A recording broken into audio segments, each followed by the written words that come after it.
आज का जो टॉपिक है, जैसे मोहित जी ने भी बताया कि एक इल्जाम लगाया जाता है कि भारत का सेफ्रोनाइजेशन किया जा रहा है, जबकि रियल इतिहास कुछ और है, और शायद आप इस पक्ष को रखना चाहते हैं। जबकि एक दूसरी तरफ से बोला जाता है कि नहीं, ऐसी बात नहीं है, भारतीय संस्कृति को आप कितना भी प्राचीन जाके देखेंगे तो सनातन ही यहाँ पर था, वो सबसे पहले शुरू हुआ। तो आप ये किन तथ्यों पे कहते हो कि सेफ्रोनाइजेशन किया जा रहा है या हो रहा है?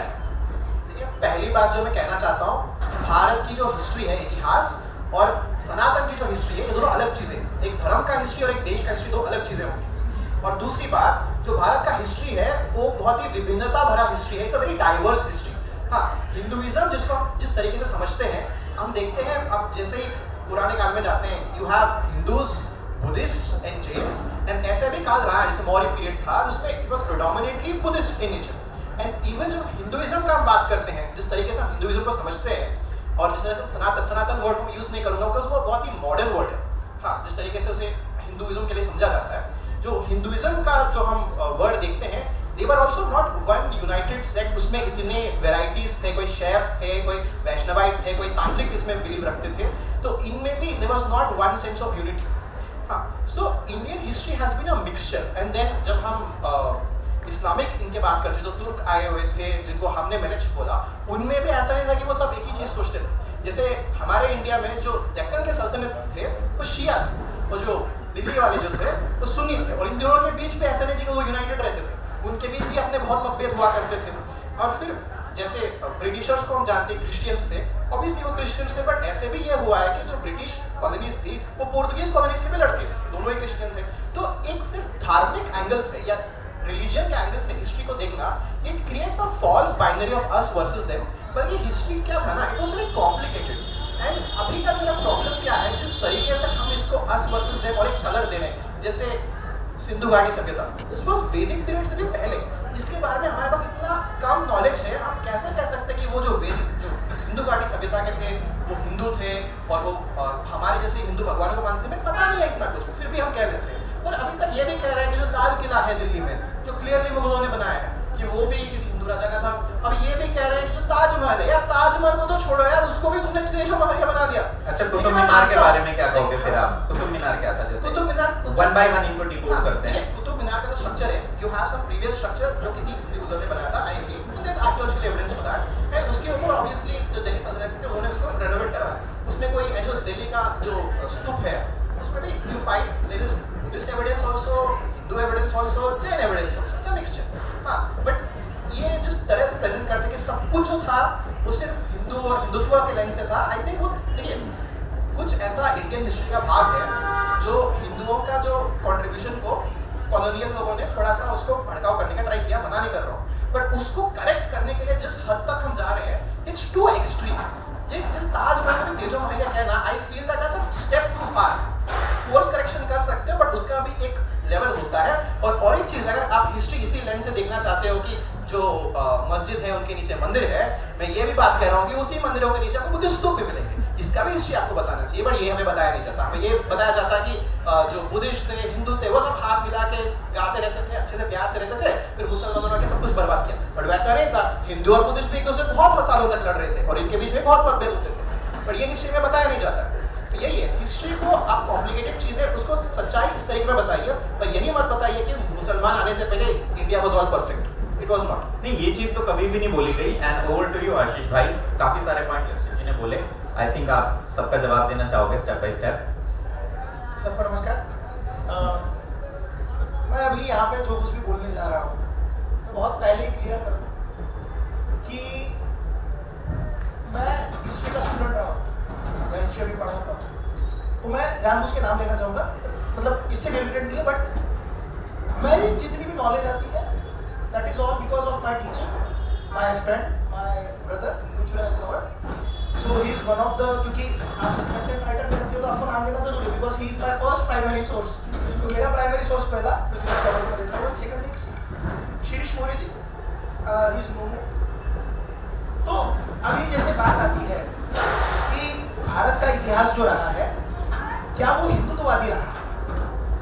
हमें दिक्कत इस बात से नहीं है कि आप जब पिन पॉइंट कर रहे हो कुछ राजाओं को, आप पिन पॉइंट कर रहे हो सभी राजाओं को। व्हाट कम्युनिस्ट डिड, उन्होंने जिस हिसाब से इतिहास को लिखा या इस इतिहास को जिस तरह से प्रेजेंट किया, what they said, let's say Shivaji Maharaj, let's say Maharana Pratap या लेट्स से अशोका, इनका यही गंतव्य था कि ये सभी लोग जो लड़ रहे थे ये सभी अपने साम्राज्य के विस्तार के लिए ही लड़ रहे थे।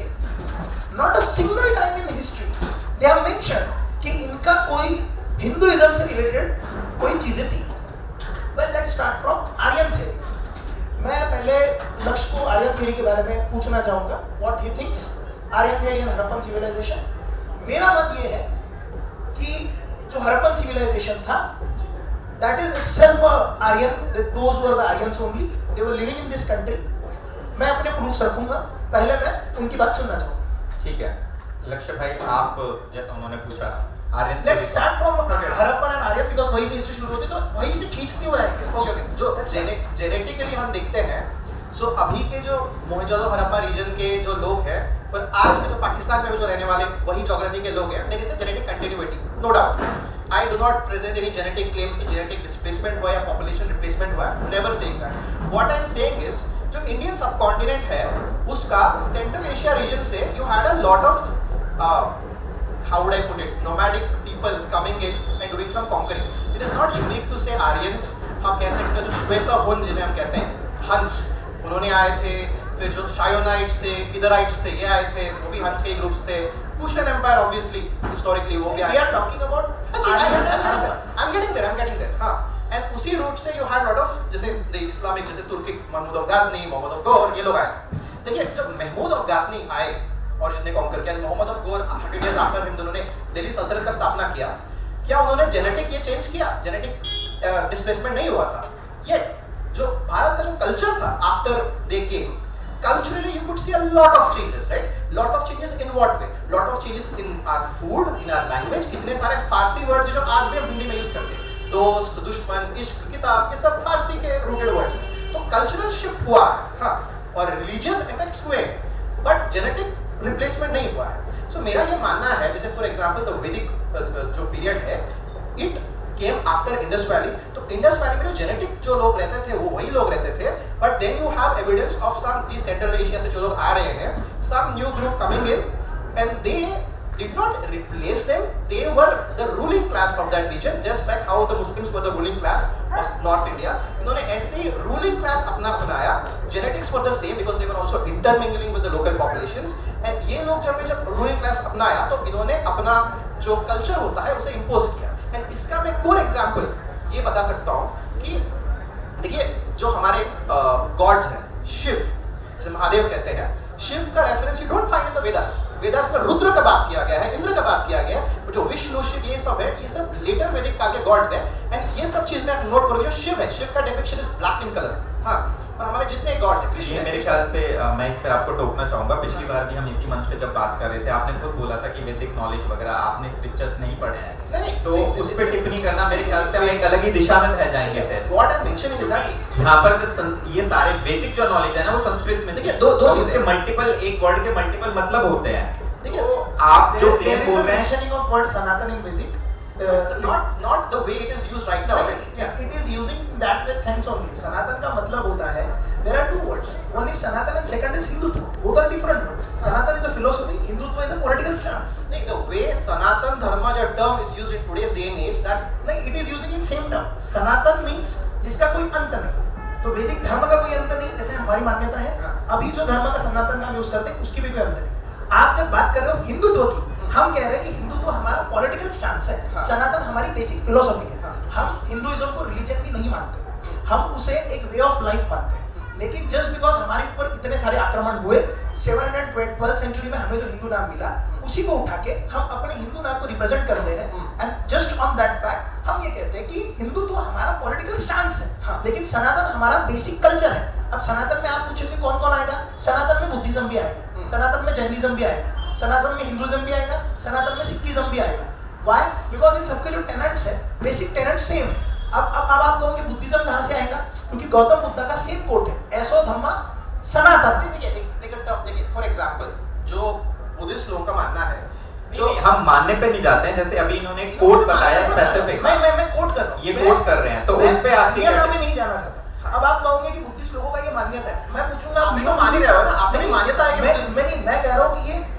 बुद्धिस्ट की मान्यता है, तिब्बत वाले बुद्धिस्ट की मान्यता है। सारे बुद्धिस्ट तो कन्वर्टेड ही हुए ना, कोई पैदाइशी बुद्धिस्ट ना, तिब्बट वाले तो सबसे पुरानी हुए ना। बट तिब्बत वाला में सबसे ज्यादा फैब्रिकेशन भी तो है ना। नहीं, तिब्बत में फैब्रिकेशन नहीं है, आप बोल रहे हो, वो तो नहीं बोलते यार वो तो नहीं बोलते।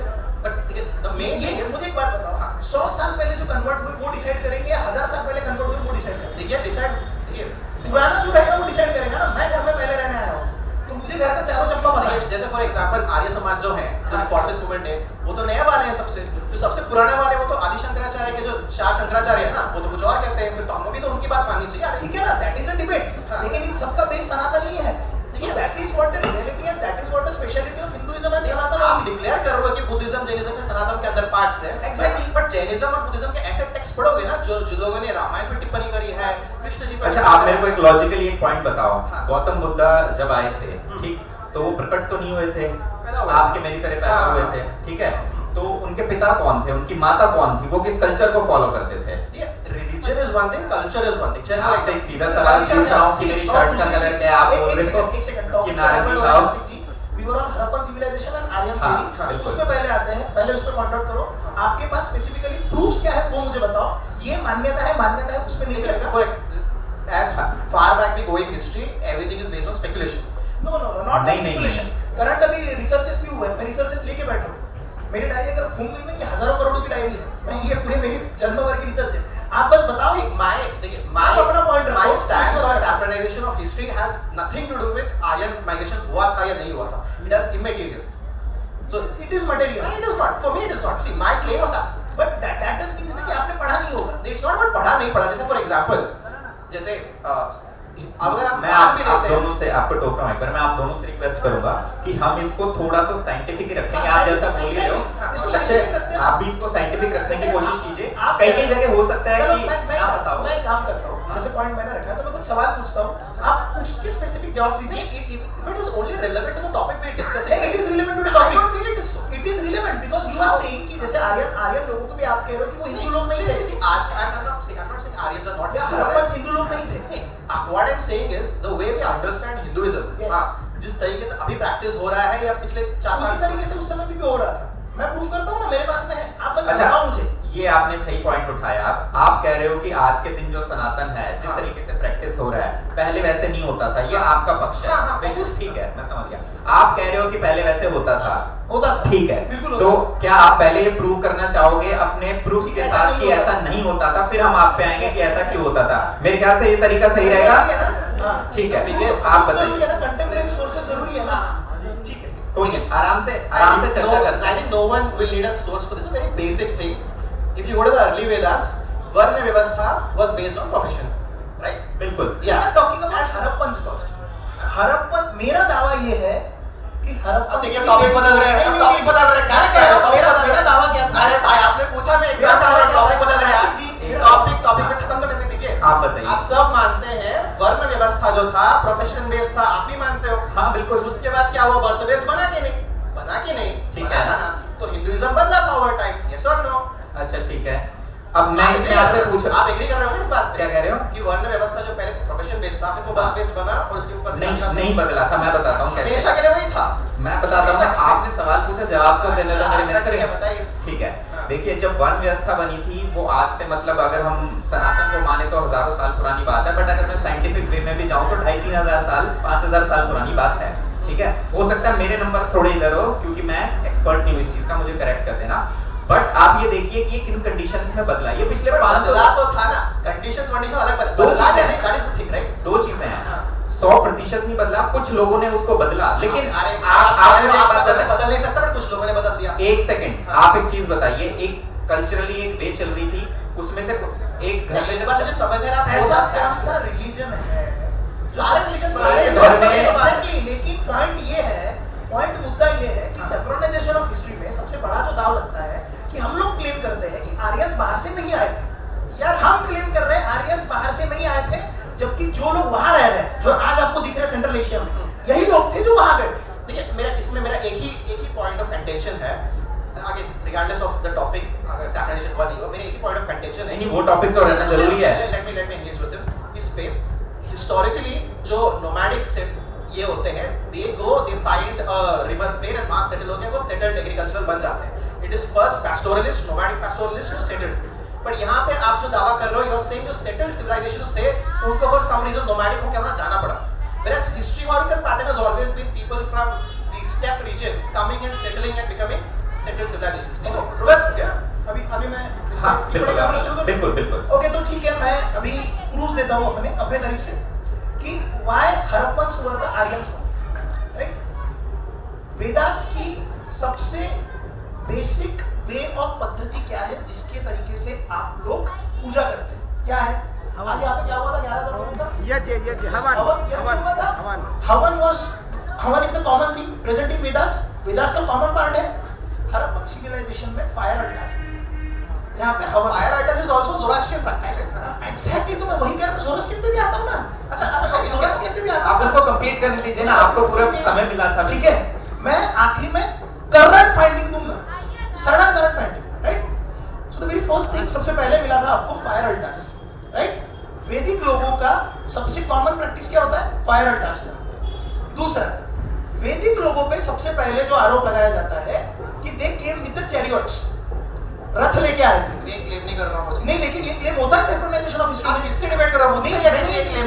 नहीं, आप पॉइंट पे करें ना. सी लक्ष्य लिसन, आपका नॉलेज अगर कम होगा इस आप स्ट्रॉ मैन बना के उसको तोड़ सकते हैं. नो. सी, इसका नॉलेज कम होगा. मैं देखिए, आर्यंस आए थे, नहीं आए तो उससे अभी का सैफरन, अरे आर्यन पर Aryan saffron did they ever use the colour saffron. Aryans were saffron. Exactly.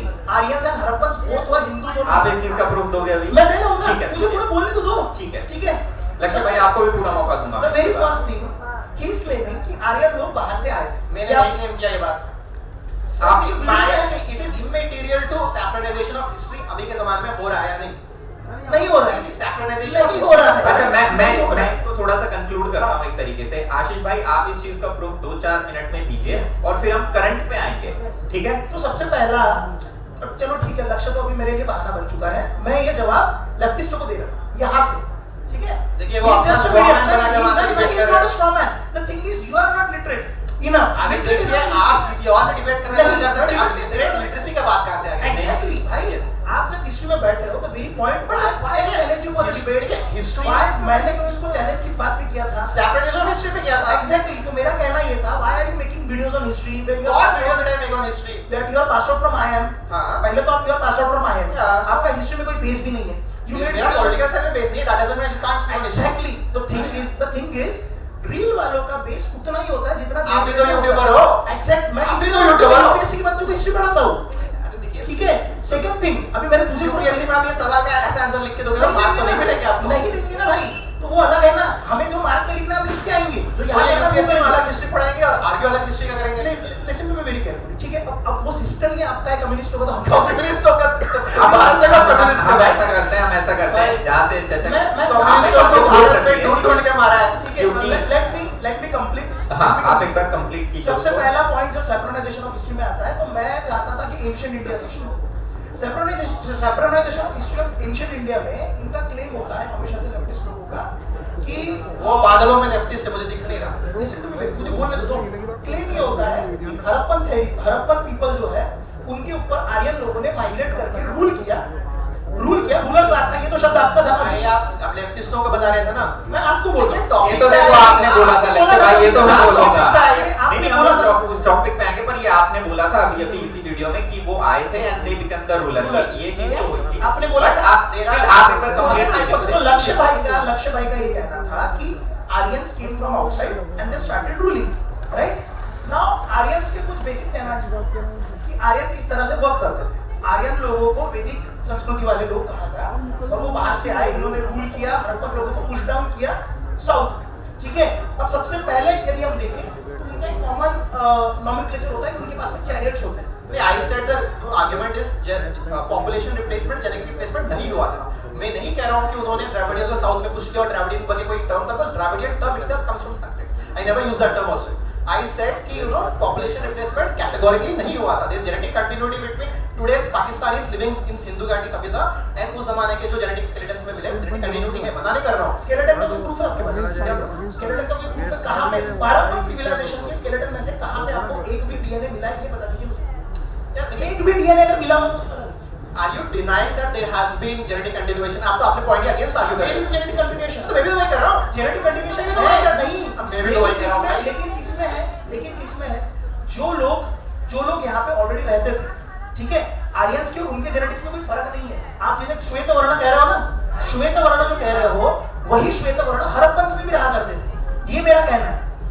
श्वेत वर्ण आपने दावा किया ना कि आर्यंस और श्वेत वर्णी, नहीं श्वेत हुन जो होते हैं, हुन लोग जो थे, हुन तो बहुत बाद में है। हाँ तो वही मैं गुप्ता पीरियड वाला वो एग्जांपल दे रहा था। हाँ, तो श्वेत हुन, अच्छा मेरा शायोनाइट, मिथराइट। मेरा एक कॉमन सवाल है, क्या आर्यंस बाहर से आए थे, आप इसे मानते हैं हाँ या ना? इतना There are two job theories. See, this is so back in history. You don't have concluded it. I have concluding. आप देखिए, आप अगर मैं conclude conclude कर कर तो रहा हूँ। रिसर्च पेपर पब्लिश करिए ना। मैं दे रहा हूँ Consensus क्या रिसर्च है? पेपर, अरे मैं भाई, रिसर्च पेपर में दे रहा हूँ ना भाई, but वो consensus नहीं है ना भाई। मैं प्रूफ लेके बैठा अरे हूँ। भाई, अगर इतना ही कंसेंसस तो हिस्ट्री बुक में आ गया रहता ना अभी तक। अच्छा, आप मैं- कौन सा नया हिस्ट्री जानते हो तो हिस्ट्री बुक में नहीं है। नहीं बिल्कुल ऐसी बात नहीं है कि यार कोई चीज नहीं है। जैसे फॉर एग्जांपल अभी जिस चीज के लिए आप भी फाइट कर रहे हो वो बुक्स में या कॉन्स्टिट्यूशन में नहीं है, उसका ये मतलब नहीं है कि Just वो चीज because एग्जिस्ट it नहीं is करनी not, चाहिए। it is not available on ChatGPT doesn't mean अरे कि यार, exist नहीं ChatGPT करता। कौन यूज करता है नहीं, आजकल? देखिए, आप ही करते हैं भाई। कब बोल कहाँ ये देखिए, ये कैलकुलेट अटैक है। कोई ये ad hoc है ना, मैं बस कोई नहीं, दूसरा मैं- पर बोला मैं- ChatGPT यूज मैं- करता है, मैं दूसरा इस पे पर आता हूँ, मैं लेफ्टिस्ट इस पे है, आता उस पे है, इस पे है। कोई बात नहीं।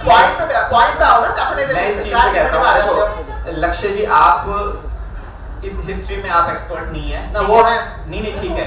मैं तो हूँ। वो कहते हैं आप कि कह वो- रहे हैं कि दो थ्योरी है, मैं कह रहा हूँ एक ही थ्योरी है। आप अगर अगर मैं मैं थ्योरी प्रेजेंट करूँ, आप थ्योरी मैं एक ही थ्योरी क्या बहुत थ्योरी है एक ही थ्योरी है। एक ही थ्योरी कैसे हो सकता है यार? तो यार हर चीज में कुछ बहुत क्या थ्योरी बात है। है? नहीं यार आप अगर देखिए दो एक ही चीजें थ्योरी कैसे हो सकता है जनाब? जनाब थ्योरी तो दो चार तो है ना यार, आप भी तो जानते हो। That is what see when you theory क्या होता है? थ्योरी मतलब hypothesis। Theory that is what they are doing from the past कि आप जब तक देखिए मैंने क्या कहा होता है? थ्योरी करो, थ्योरी करो, अलग बात है। थ्योरी तो थ्योरी होता है ना भाई। आप अगर किसी थ्योरी चीज को तो थ्योरी होता है, मानो नहीं मानो थ्योरी तो थ्योरी है। आप कह रहे हो सिर्फ एक ही थ्योरी ऐसे कैसे हो सकता है? साइंटिफिक थ्योरी एक अलग चीज होती है, हिस्टोरिकल थ्योरी एक अलग चीज होती है, और Historical हवा में कुछ बात- बोल देना एक अलग चीज होती है। आप देखिए एक चीज हवा में बात कर रहे हैं इसका देखिए, मतलब। आप हम सब जवाहरलाल एक हैं। नेहरू हवा में बात कर रहे हैं, डॉक्टर अंबेडकर हवा में बात कर रहे हैं, इसका मतलब हो सकता है डॉक्टर ना? अंबेडकर क्यों नहीं सब हो सकता? हवा में बात कर रहे हैं, आशीष नई जाट। रिसर्च नहीं हो सकती अरे क्या? सब हवा में बात कर रहे हैं, नई आशीष रिसर्च जाट। नहीं हो सकता क्या? अरे सब- देखिए अंबेडकर जी की यहाँ पर मैं कुछ चीजें ऐसी बता सकता हूँ जो शायद आप भी एग्री नहीं करेंगे। जनाब आप होस्ट होके स्टैंड क्यों ले रहे हो? मैं जनाब होस्ट होके स्टैंड क्यों ले रहे हो? आपको तो न्यूट्रल रहना चाहिए। मैं स्टांस ले रहा हूँ। आप स्टैंड ले रहे हो। आप एक बात बताइए, अगर आप ये चीज बोल रहे हैं ना लक्ष्य आप भाई, अंबेडकर जी के बारे में मेरे से क्यों बहस कर रहे हो इस मामले में? आपने पता है क्या किया? आपने सबसे पहली चीज किया, अंबेडकर जी कहाँ से निकले? इसी भारतवर्ष के। मैं कहाँ का? इसी भारतवर्ष का। मैं तो भारतवर्ष का ही कौन सा चाइना हूँ भाई? Let me complete. हाँ। सब यहीं के हैं, हाँ। ठीक है। लेकिन आपने जो सबसे प्राचीन चीज है, जब आप उस पर बेनिफिट ऑफ डाउट देने की कोशिश करते हो ना,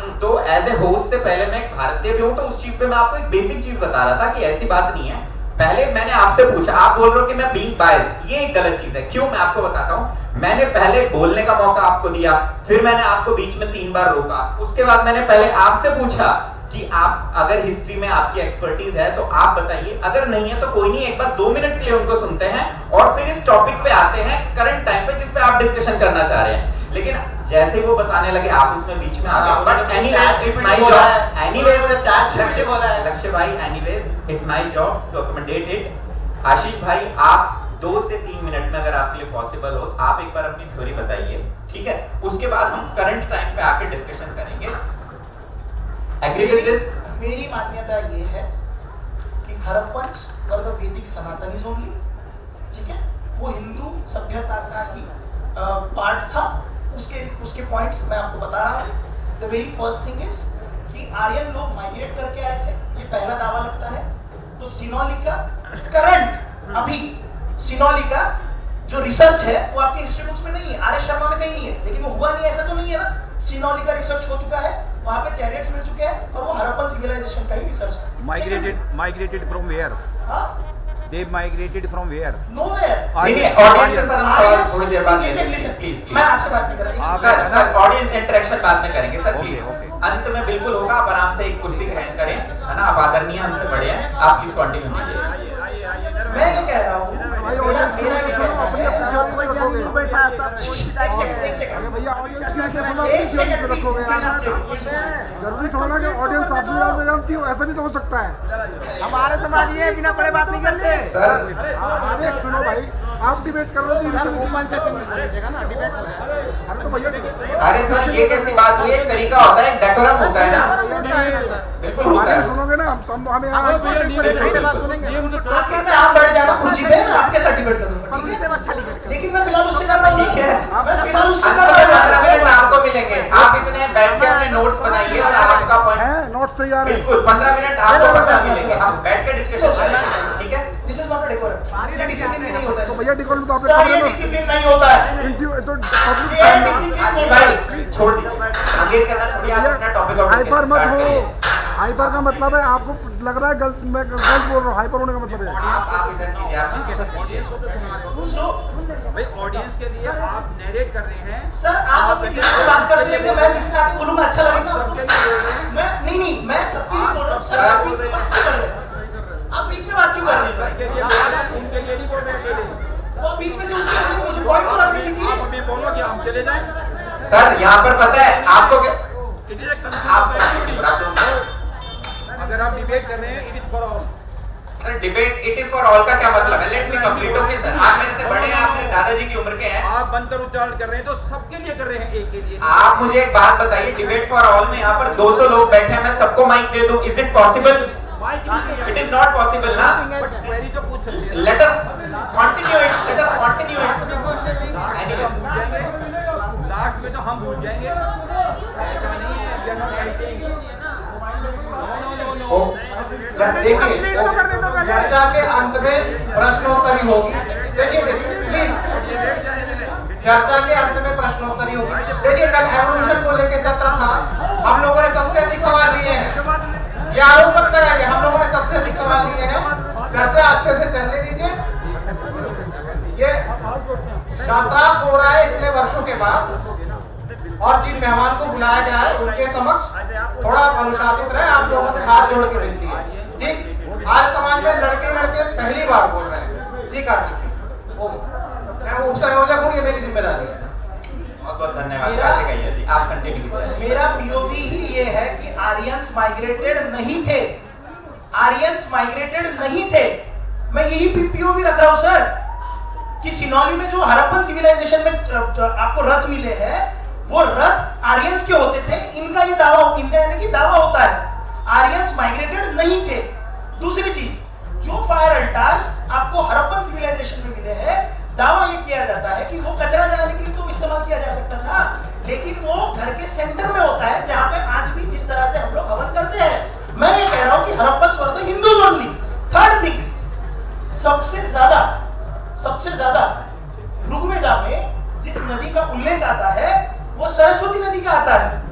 लेकिन आप जिस समय पे आर्यंस को कहते हैं तो आर्यंस के लिए एक वर्ड यूज किया जाता है, that was Ganga Jamuna civilisation. लेकिन आप जब देखोगे तो गंगा जमुना का नाम आएगा भी नहीं बहुत जगहों पे। सो मेरा दावा ये है कि जो आर्यंस थे वो यही के थे। लेटर ऑन जिस समय पे सरस्वती रिवर ड्राइड अप हो गई, वही लोग नीचे सरके। रीजन बीइंग, जिस समय पे हड़प्पन लोगों की जो पॉटरी है, वही पॉटरी साउथ में मिली है। सेम पीरियड ऑफ टाइम में जब जिस समय पे सरस्वती पूर्णतः सूख चुकी थी और आर्यंस भी पूर्णतः आ चुके थे। सेकंड थिंग, आज भी हम जब डेड बॉडीज रखते हैं, हम किस दिशा में रखते हैं? नॉर्थ एंड साउथ में। हेड नॉर्थ में होता है, साउथ में होता है। हड़प्पन सिविलाइजेशन में आपको डेड बॉडीज भी नॉर्थ टू साउथ में मिली है। अब एक और बात, आज जिस समय पे आप जो जेनेटिक म्यूटेशन देख रहे हो या फिर जो जीन्स प्रेजेंट मिल रही है, वो जो जीन्स है 25 to 30% जो आपको मिलेगी, वो हड़प्पन सिविलाइजेशन में जो राखी गढ़ी में करंट 2017 में वसंत शिंदे का पेपर प्रेजेंटेशन है, जाके पढ़ना। वहां पे वो ये कह रहे हैं कि वो जो चेहरा है जिसको हमने क्रैनियोफेशियल पुरसेपुरो हड्डी का ढांचा बनाने की कोशिश करी थी, वो आज के हरियाणवी लोगों से मैच कर रहा है। हरियाणवी लोगों पे ये बात लगती है कि बाहर से आए थे। अगर वो क्रैनियोफेशियल चीजें आपको मिल रही है, वो हरियाणवी लोगों से मैच कर रही है, तो आर्यन वहां से कैसे आएंगे? आप कह रहे हो कि वो ऊंच भी है, उनका नाक सीधा है, वो श्वेत वर्ण के है। दूसरी चीज, जर्मन भी हैं, जर्मनी वाले भी हैं। दूसरी चीज, ठीक है, दूसरी चीज, अब जो हड़प्पन लोगों में जेनेटिक्स मिले हैं ना, जो हड़प्पन लोगों के जेनेटिक्स है ना, वो तुर्कमेनिस्तान के पास में मिले हैं, लेकिन उनके जेनेटिक्स यहाँ पे नहीं मिले हैं। सो ये जो थ्योरी है कि वो बाहर से आए थे, थ्योरी ये है कि वो यहाँ से बाहर गए थे। मैंने यहाँ पे कितने तो पेपर प्रेजेंटेशन दिए और कितने तो सोर्सेज दिए। Tell me single source and tell me single thing कि थ्योरी है, थ्योरी है। एक थ्योरी तो प्रेजेंट करो लक्ष्य जी। few points which he mentioned, the जो हवन करने के थे, हवन करने के the practice we find in some Central Asian nomadic group. Exactly, मैं वही कह रहा हूँ कि जो listen. The thing is ना, we find it in Iran, we find it around Turkmenistan, Uzbekistan. सुनिए, मेरा Let him complete, पूरा please. तरीके से disagree नहीं कर रहा हूँ इसमें। बिल्कुल। तो the thing is ना, they are having cultural similarities in terms of practice also. For example, हम जैसे देव और असुर करते हैं, the Iranians do it Ahuras and Devas, पर उनके लिए Ahura अच्छा होता है और Deva is a negative entity. For it, it's the opposite. So there has been some cultural link. But what we can only speculate is कि हम यहाँ से वहाँ गए थे, वो यहाँ से यहाँ आए थे. But it's not a binary, it's a triangulation. हाँ, Central Asia भी है, Iran region भी है, and then जो आप खैबर पास को पार करके इधर आते हैं. ओल्डेस्ट सिविलाइजेशन कौन सी है तीनों में? ओल्डेस्ट आर्कियोलॉजिकल एविडेंस कहाँ से मिले हैं? हड़प्पा के मिले हैं ना। तो ओल्डेस्ट क्या रहेगा? But then again, the argumentation goes like this कि हड़प्पा वाले वहाँ गए थे। इस चीज में तो आशीष जी मैं आपसे एग्री करता हूँ। ये देखो oldest फॉर एग्जांपल ये civilization फोन बना दिया और आज से 200 साल बाद कोई इस फोन को फिर से बना रहा है या वहाँ उस कोने में मिल रहा है, तो फर्स्ट मेरा ही हुआ ना वो। The only thing I can argue here is a historical pattern where जो nomadic pastoralists थे, they always come find a river basin and then वहाँ पे they become a settled civilization. Happened with जो Sumeria जो Mesopotamia पे है, they all started from there. They were nomadic only जब आए थे। उन लोगों को तो गंगा यमुना पहले फाइंड करनी चाहिए ना। सरस्वती के ऊपर 10-10 मंडल क्यों लिख के रखे उन अरे लोगों ने? रुकिए कौन? वैदिक सिविलाइजेशन में उन्होंने सबसे ज्यादा गुणगान सरस्वती रिवर का किया मैं है। तो मना थोड़ी कर रहा हूँ उसको। हड़प्पन सिविलाइजेशन पूर्णतः सरस्वती रिवर के बेस पे ही थी। हाकरा घाघर कहते हैं ना फिर उसे। See again, you are misunderstanding my argument. What I am saying is, it could be that हम यहाँ से वहाँ गए, जो आर्यन थे। देखो It could be. इनका पॉइंट जो है मैं आपको बोल रहा हूँ, टोक नहीं रहा, स्पेकुलेटिव नहीं है, वो एविडेंस बेस्ड ये बात करना चाह रहे हैं कि अगर पहले यहाँ पर था सरस्वती, फॉर एग्जांपल आज हम यहाँ एग्जिस्ट करते हैं, ठीक है, आज यहाँ ये पंडाल है तो मैं इसके बारे में लिख सकता हूँ, लेकिन मान लो ये पंडाल आज से 500 साल पहले था तो मैं इसके बारे में नहीं लिखूंगा। One question, okay? जब वेद लिखे गए थे, the earliest evidence of Vedas, we had a writing system somewhat similar to Devanagari. Indus Valley का जो writing system था, it was like the Egyptians, they were using some symbols, and it was not related to the Devanagari. हाँ, and we haven't deciphered it yet. अगर if we already had a writing system, then why did we have to develop Devanagari? Okay, let me come to this point as well. Chennai government ने 50 lakh to 75 lakh decide किए थे कि जो Harappan language को decipher करेगा उसे हम पैसे देंगे, राइट? डिसाइफर करने की बात ही क्यों थी? नहीं डिसाइफर तो करना पड़ेगा ना, अंदर क्या देखना पड़ेगा ना। For instance, हाँ, उस टाइम जो oldest civilizations थे यार, नाइल में जो इजिप्शियन था, हमारा हड़प्पन ये था, and then you had the Mesopotamian, हाँ, and जो नाइल वाला था वो बहुत ही recently जो इजिप्शियन का उसका ट्रांसलेशन हो गया because they had रोजेटा वाला जो थिंग था, and जो सुमेरियंस वाला था उसका they had some kind of continuity, so deciphered. Indus Valley we haven't deciphered the meaning. There was some discontinuity in between जहाँ पे cities were abandoned and जो writing systems was lost due to some reason. हाँ, अगर the point is आप जब decipher करने के बारे में आ रहे हो, so ना लेना, अगर आपको डिसिफर करना पड़ रहा है in the first place, that means there was discontinuity in the civilization. so see ना, अगर आप वेदों की भी बात कर रहे हैं तो वेदों को तो बहुत बाद में लिखा गया, रीजन राइटिंग में, रीजन भी वेद लिखे नहीं जा सकते थे, वो श्रुति स्मृति में ही होते थे, ये वेदों का ही नियम है, वो श्रुति स्मृति में होते थे, आपके फॉन्ट्स चेंज हुए उस समय पे आपने उसे लिखा। Now coming to the Harappan civilisation के डिसिफरमेंट पे, तो यदि आप देखोगे तो चेन्नई बोलता तमिलनाडु गवर्नमेंट ने पैसे डिनोट किए थे, and recently I don't remember the name of that scientist जिन्होंने डिसिफर किया है, his name is something Yajnavalkya ने उसे डिसिफर किया, उसने एआई में उसे डाला, उसने प्रेजेंट किया, वो जो बात थी कि आपको डिसिफर करने पे पैसे मिलेंगे, भाई गवर्नमेंट ने गायब कर दिया तमिलनाडु गवर्नमेंट के पास में जब वो गया, उन्होंने उसे देखा नहीं, क्योंकि डिसिफर करने के बाद में उसमें वही सारे नाम आते हैं जो वेदों में आते हैं, ये वो क्लेम कर रहा है, उसका पूरा 100 पन्नों का पेपर प्रेजेंटेशन है, सारे लोग उसे मान रहे हैं, बट सारे लोग कौन है? तो सारे लोग यानी कि सरकार तो नहीं मान रही है। Nationalist are believing in that. Second thing is ये इसके वाला एक second I am saying nationalist, I am not saying rationalist. The thing is दोनों एक्सक्लूसिव है ना? हाँ नहीं, एक्सक्लूसिव तो नहीं है ना, एग्जैक्टली रैशनलिस्ट और नेशनलिस्ट एक होते हैं, रैशनलिस्ट आप अपने आप को समझते होंगे, ठीक है। द पॉइंट इज कि उसे मिला, उन्होंने प्रेजेंट किया, लेकिन प्रेजेंट करने के बावजूद तमिलनाडु गवर्नमेंट ने उसे डिनाई कर दिया, ठीक है, उसे डिनाई कर दिया। अब चलो राइटिंग ये कभी भी सेकेंडरी सोर्स में आते हैं, पहले आते हैं आपके आर्कियोलॉजिकल एविडेंसेस। आर्कियोलॉजिकल एविडेंसेस में आपको फायर अल्टार मिले, फायर अल्टार के पास में आपको वही हवन सामग्री मिली जो आज भी इस्तेमाल हो रही है, सिमिलर पैटर्न में वही हवन सामग्री मिली। अच्छा चलो वो भी छोड़ो, आपने जब देवों की भी बात करी कि आप नहीं कह पा रहे कि वो कौन है, मैं ये कह रहा हूं कौन है मतलब तो समझ में नहीं आ रहा। I wasn't denying your link. नहीं he was saying कि exactly वहां पर भी था, बट वो समय का कंस्ट्रेंट था। बट एनीवेज हम इसको थोड़ा सा मॉडर्न डे डिबेट में हम लेके आते हैं, है ना। और आपने अपना पक्ष बहुत अच्छे से रखा, और मेरे ख्याल से ये सारे के सारे एविडेंस जो है आप एक बार प्रोवाइड कराना, हम वीडियो में लगाने की पूरी कोशिश करेंगे। Now mike back to the Lakshya. तो लक्ष्य भाई, अब मॉडर्न डे में आप सेफ्रोनाइजेशन या आप सबसे पहले तो मॉडर्न डे पे आप किस टाइमलाइन को रखना चाहते हो, आप वो चीज बताइए, और फिर उस पर हम डिस्कशन करेंगे। 2014 के बाद वाला, 2014 के बाद जब से एक सर्टेन आइडियोलॉजी वाला सरकार आया है। ठीक है, तो आपको ऐसा क्यों लग रहा है कि उसके बाद सेफ्रोनाइजेशन किया जा रहा है? देखिए, जिस तरीके से हमारे, जैसे बिगेस्ट एग्जांपल मैं देता हूँ, जैसे छावा मूवी जो था, छावा मूवी आया, सही है, अच्छी बात है, लोग सेलिब्रेट कर रहे हैं, देयर वाज नो प्रॉब्लम। हाँ, छावा मूवी को बहुत प्रमोट किया गया, सरकार ने भी प्रमोट किया। एंड देन फूले मूवी भी आया, फूले मूवी के लिए प्रोटेस्ट हुए, हाँ, क्योंकि आप एक कम्युनिटी को बुरा दिखा रहे हो, एंड उस प्रोटेस्ट के चलते सीन्स कट हो गए। तो जो क्रैकडाउन हम देख रहे हैं, वो कुछ मूवीज जो उस पॉलिटिकल पार्टी का एजेंडा को फिट करता है, उसको पूरा प्रमोशन मिलता है, और जो कुछ मूवीज जो उस पार्टी का एजेंडा को क्वेश्चन करता है, उस पे कट्स लग जाते हैं। मेरा मानना है दोनों ही हमारे इतिहास है, दोनों को इक्वली फुल्ली दोनों लोगों को दिखाना चाहिए। अगर आप मानते हो फूले मूवी में कट होना चाहिए बट छावा मूवी फुल्ली दिखाना चाहिए, तो आप बायस्ड हो।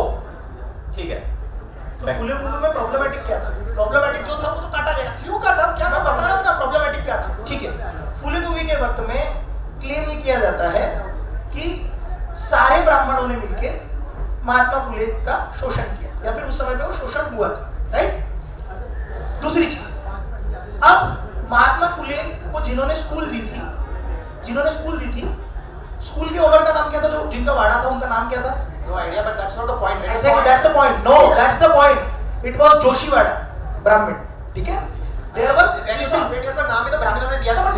नहीं, पॉइंट ये है कि अगर गलत दिखा के आप समाज में अराजकता फैला रहे हो तो उसे क्यों काटा नहीं जाएगा? आप इसको सेफ्रोनाइजेशन से कैसे कनेक्ट कनेक्ट कर रहे हैं? मेरे को आपका ये लॉजिक समझ में नहीं है। मैं समझना चाह रहा हूँ कि ये महात्मा फूले वाला जो एग्जांपल आप दे रहे हो, ये तो मेरे ख्याल से डिस्कशन हम पिछले सत्र में कर चुके हैं, तो इसको आप सेफ्रोनाइजेशन का नाम कैसे दे रहे हो?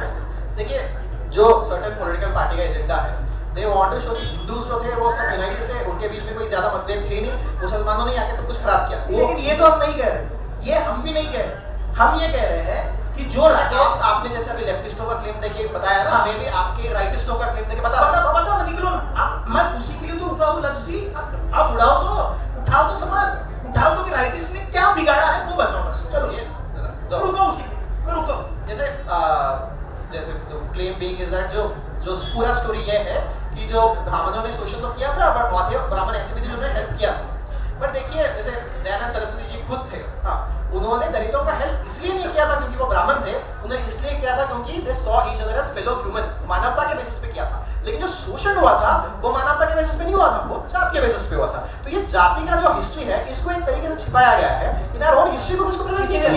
लक्ष्य जी, आशीष भाई, मैं बीच में टोकना चाहूंगा कि हमारा जो टॉपिक ऑफ डिस्कशन है वो क्या है? यहाँ पर सेफ्रोनाइजेशन पर डिस्कशन हो रहा है, तो अभी हम बहुत ही अलग दिशा में जा रहे हैं। तो उस दिशा को छोड़ते हुए coming back to the point, मैं माइक आप ही को दे रहा हूँ, आप ही वो पॉइंट चूज करिए जिस पे आपको डिस्कशन करना है, जिस टाइम फ्रेम पे आपको डिस्कशन करना है, और आप उस चीज पे बताइए। तेजोमाला अग्री कि वो नहीं होगा। सी सैक्रिफाइस हो रहा है ना, आप एग्री कर रहे हो? सी लेकिन आप वो था या ना, बता दो सैक्रिफाइस है या नहीं है? नहीं है ना।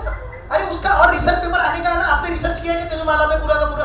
तो आप कह रहे हो पूर्णतः रिसर्च हुआ है उस पे? आपके पास में कोई क्लेम है कि वो ताजमहल ही था? आपके पास में क्लेम है? आपके पास में कोई क्लेम है? उसके कई पेपर अवेलेबल है कि वो जो जमीन थी वो राजपूत राजाओं की थी। ऐसे कई पेपर अवेलेबल है, ऐसे पेपर अवेलेबल है, और वो जमीन के साथ में वो वहां पे जो महल था वो शीश महल के पेपर ऑलरेडी अवेलेबल है। वो क्लेम हम रख चुके हैं, आप उसको एक्सेप्ट नहीं करना चाहते, वो आपकी जिम्मेदारी है। देखिए, अभी का जो the structure we know today Taj Mahal, the white marbles thing जो हम देखते हैं, that is clearly a Mughal motif. The architectural style is same to that we see in Afghanistan. जो उज़्बेकिस्तान में जहाँ देखते हैं, उज़्बेकिस्तान में समरकंद में जो रेगिस्तान जो मॉन्यूमेंट है, उसका आर्किटेक्चरल स्टाइल है, उसमें जो जिस तरीके से लिखा गया है, कारीगरी किया गया है, it is an exact replica of that. इसमें इंटीरियर डेकोरेशन में चीजें चेंज नहीं होती है क्या? तो आप कह रहे हो कि ये इंटीरियर डेकोरेशन में चीजें चेंज भी तो हो पूरा सकती है। स्ट्रक्चर का स्ट्रक्चर हाँ, क्यों नहीं? समय बहुत था, कर भी सकते हैं। क्यों नहीं कर सकते सर? क्यों नहीं कर सकते?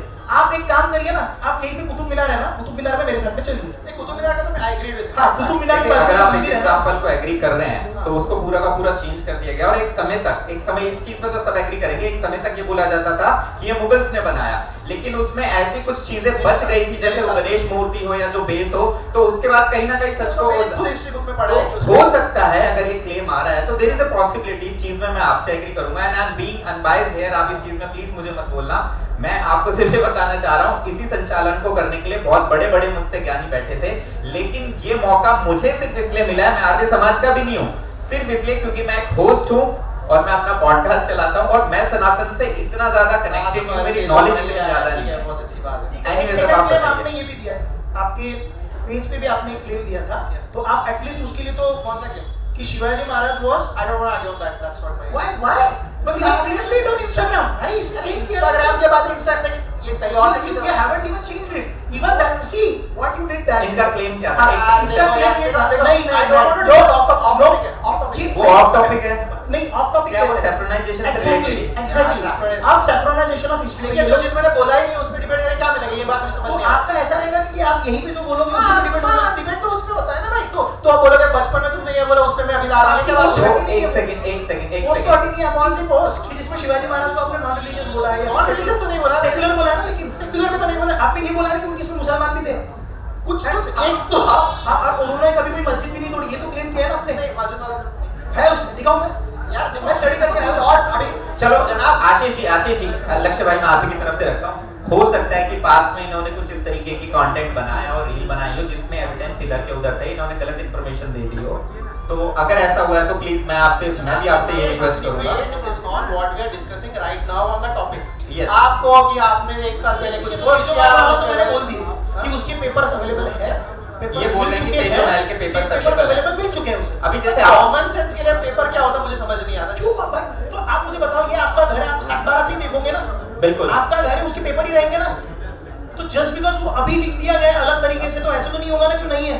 तेजो महाल के सारे पेपर्स वहां पे अवेलेबल है, वो क्लेम कर रहे हैं, सारे राजपूत क्लेम कर रहे हैं, उदयपुर के लोग क्लेम कर रहे हैं, आप कैसे कह सकते हो उसको? उदयपुर के लोग ये भी क्लेम करते कि मराठा रूल के अंडर कभी थे ही नहीं, जॉब तो भरते थे ना। तो वो तो बराबर है ना, तो भाई तो भरते थे ना, उसमें गलत क्या है? पर वो क्लेम करते कि कभी रूल मराठा रूल में थे ही नहीं, तो जॉब। आपको ये लग रहा है क्या सारी चीजें वो सच ही कहेंगे? अच्छा, तो आप पिक एंड चूज कर रहे हो ना। पिक एंड चूज नहीं है, बात ये है कि आपने तेजो महाल का पॉइंट निकाला, उसको मैंने क्लियर किया।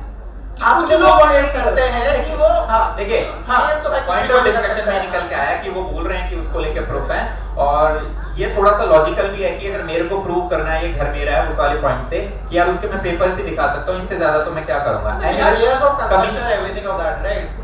Coming back to the point, हाँ। सेफ्रोनाइजेशन आज के टाइम पे आपने एक पॉइंट उठाया कि 2014 के बाद से एक आइडियोलॉजी को बढ़ावा दिया जा रहा है और उसके आधे से चीजें हो रही हैं। तो अगर इसकी हिस्ट्री में हम थोड़ा सा पहले जाए 2014 से पहले, तो 1947 में जब भारत बना, आजाद हुआ, उसके बाद से बहुत ज्यादा चेंजेस किए गए थे। अरे ये चीज आजकल एविडेंट है कि जो फर्स्ट फ्यू एजुकेशन मिनिस्टर्स बने थे, जो एजुकेशन मिनिस्टर भी बने थे ना सर, हाँ। आरसी मुजुमदार को उस समय पे नेहरू ने हिस्ट्री लिखने के लिए बैठाया था। बिल्कुल आरसी मुजुमदार ने मुंह पे नहीं बोल के आए थे। ये बहुत डेकोरेटेड फैक्ट है कि आरसी मुजुमदार ने नहीं कहा था कि मैं हिस्ट्री उस तरह से लिखूंगा जिस तरह से आप कहेंगे। आज यदि उस तरह से, जिस तरह से इतिहास जैसा था वैसा लिखा जा रहा है, तो आपको लग रहा है वो सेपरेटाइजेशन ऑफ हिस्ट्री हो रही है। देखिए there is nothing called unbiased history और हिस्ट्री आता है सोर्स से। Exactly. सोर्स जो होते हैं, जो राजा होते हैं, वो अपने बारे में अपने पॉइंट ऑफ व्यू से जब सोर्स लिखेंगे वो अपना पॉजिटिवली तीन लिखवाएंगे। तरह के सोर्सेस होते हैं सर, मैं आपको सोर्सेस भी समझाता हूँ। सब आप ही बोल लो। नहीं तो मैं बोलता हूँ ना, there are 3 types of sources. The very first is the contemporary source, जिसमें आते हैं आपके लेटर्स या फिर आते हैं आपके आर्कियोलॉजिकल एविडेंसेस। सेकंड सोर्सेस में आते हैं कि उस समय पे उन राजाओं के लिए लोगों ने क्या लिख के रखा है। और टर्जरी सोर्सेस वो आते हैं कि लोगों की लोक कथाएं क्या है। ये 3 सोर्सेस होते हैं। मैंने अभी तक जितनी भी बातें की उसमें मैंने कम से कम कितने तो कंटेम्पररी सोर्सेस, कितने तो पेपर प्रेजेंटेशन दी थी।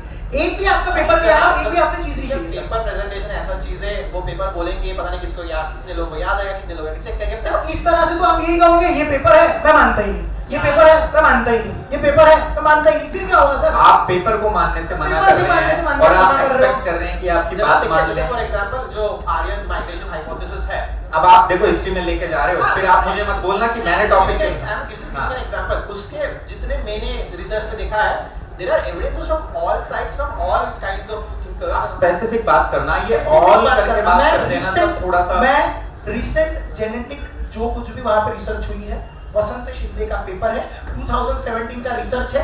आर.एस. शर्मा तो आज नहीं है जो लिखेगा, तो आर.एस. शर्मा ने उसे नहीं लिखा। टू थिंग्स ओके अगेन, ये आप जब रिसर्च देख रहे हो, आपको अगर रिसर्च का फाइंडिंग के बारे में अगर कुछ जानना है, also look at who is funding the research, और अगर रिसर्च से कोई क्लेम बन रहा है, इस क्लेम से फायदा किसको है। अब इस पे मैं एक पॉइंट बोलना चाहूंगा, आपने एकदम सही बात बोली है। इस पॉइंट में आप सिर्फ एक चीज अबाउट ये समझिए ये हमारा- कि हाँ। लेट मी कंप्लीट, उसके बाद आप प्लीज बोलना कि जब भारत की ये नई हिस्ट्री लिखी जा रही थी आजादी के बाद, उस समय फायदा किसे हो कंट्रोल रहा किसका था वो पूछ रहा हूं मैं। जब आपने वो कंट्रोल मुस्लिम्स को दिया हिस्ट्री लिखने का, या एनसीईआरटी या हर चीज, मुजफ्फर कौन से मुस्लिम आप एक बार आपको पता है पहले 5 एजुकेशन मिनिस्टर्स कौन थे? I'll tell you the more context. Sir मान लीजिए इस पूरे इवेंट का, फॉर एग्जांपल इस पूरे इवेंट का ऑर्गेनाइजर मैं हूँ, तो यहाँ पर क्या होगा, वो मेरे कंट्रोल में नहीं है। जब आप किसी को एजुकेशन मिनिस्ट्री देते हैं तो उसके कंट्रोल में पूरी हिस्ट्री आती है। मैं आप ही के पॉइंट से आप ही को बता रहा हूँ कि जब ये आपको मैं एक चीज ये बता कह रहा हूँ कि हिस्ट्री पहले अनबायस्ड था, अभी बायस्ड हो गया। History is always biased to the person writing it, there is no doubt about it. Exactly, that is what we are saying कि अभी हम जो हिस्ट्री प्रेजेंट कर रहे हैं उसे ही आप सैफ्रोनाइजेशन कह रहे हाँ, हैं। उसमें there is a saffron bias, right? लेकिन जिस समय पे वो लिख रहे थे तो आप कह रहे थे कि वो ट्रू हिस्ट्री है। भाई मैं कौन सा कांग्रेसी अभी जो हो रहा है वो सैफ्रोनाइजेशन है। पहले जो लिखा गया वो फैक्चुअल था क्या? नहीं।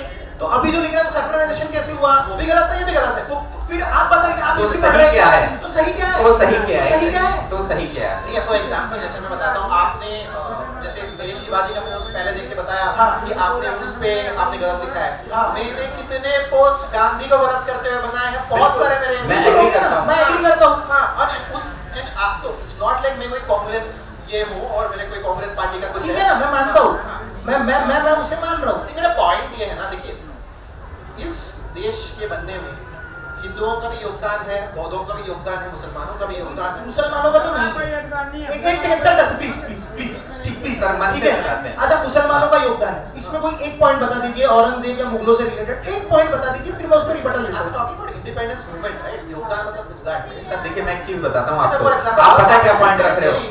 Our capital is still Delhi. It's going very wrong, sir. लक्ष्य भाई मैं इसमें एक चीज बताता हूँ आपको, जैसे अगर हम आज ये बोले कि भारत की तरक्की में अंग्रेजों का हाथ है तो ये बहुत गलत होगा। आप एक बात बताइए, मान लीजिए मैं इस पंडाल पे कब्जा करके यहाँ पर राज करने की कोशिश कर रहा हूँ, तो चलने के लिए अगर मैं यहाँ पर रास्ता बना दूं अपने लिए, तो वो मैंने इन लोगों का भला नहीं किया है, वो मैंने मेरे लिए किया है। तो आप जब बोलते हैं कि मुगल्स ने का भी हिस्ट्री में रोल है, वो यहाँ आए, उन्होंने लूटा और जो बुरी चीजें की, जब आप इसको इस तरीके से डिफेंड करते हैं ना, तो let me complete first please, let me complete first. Let me give you the basic example, sir. Give.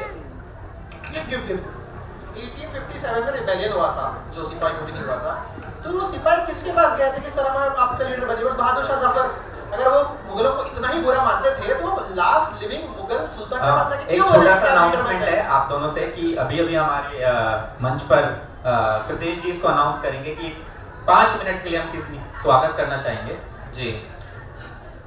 वैसे हमारे डिबेट का टाइम 10 बजे तक का था, तो मैं ऐसा नहीं कह सकता कि मैंने टाइम के बीच में इंटरप्ट किया। बिल्कुल, मैं विनय आर्य जी को मंच पर बुलाना चाहूँगा। जोरदार तालियों से स्वागत करेंगे। ये 4 दिन का जो महासम्मेलन आयोजित हुआ, ये महासम्मेलन के प्लानिंग एग्जीक्यूटर सब कुछ विनय जी है, और हम सब तो एक छोटा मंच मैनेज करते करते थक गए।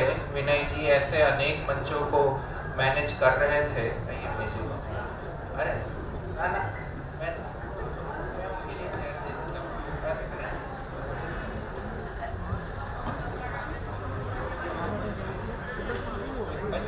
हम इतने 4-5 दिन में इतना करके थक गए। विनय जी तो इतने महीनों से पीछे लगे थे, छोटी छोटी प्लानिंग, छोटी छोटी चीज़ें लगभग हमने 90 से ज़्यादा वक्ताओं के साथ डील किया। विनय जी को तो पता नहीं होगा उन्होंने कितने लोगों के साथ डील किया। और कोई भी बड़ा प्रसंग होता है, कोई भी बड़ा फंक्शन होता है तो कुछ अच्छी बातें होती हैं, कुछ बुरी बातें होती हैं। और खास करके युवा मंच के लिए तो हम यही कहेंगे कि भाई युवा मंच के लिए विनय जी और स्वर्गस्थ सुरेश चंद्र आर्य जी उन्होंने प्रेरणा दी, जिसके कारण ये पंडाल खड़ा हुआ। और ये पंडाल में हमने लगभग 4 दिन विविध विषयों पर चर्चा की, डिबेट की, शास्त्रार्थ की। जैसे आज आप ये डिबेट देख रहे हो, ऐसे लगभग हम 6 से 7 डिबेट पिछले 4 दिनों में कर चुके हैं। जब भी हम घर में भी शादी करते हैं तो सारी चीज़ें संपूर्ण व्यवस्था से नहीं हो पाती, कुछ ना कुछ अव्यवस्था रही जाती है। इसका उद्देश्य कभी ये नहीं होता कि भाई हम जो व्यवस्थापक हैं उनको अव्यवस्था करने में रुचि थी। तो जब हमारे घर के शादी के फंक्शन में हमसे अव्यवस्था हो जाती है तो इतने बड़े फंक्शन में कुछ ना कुछ अव्यवस्थाएं रही होगी।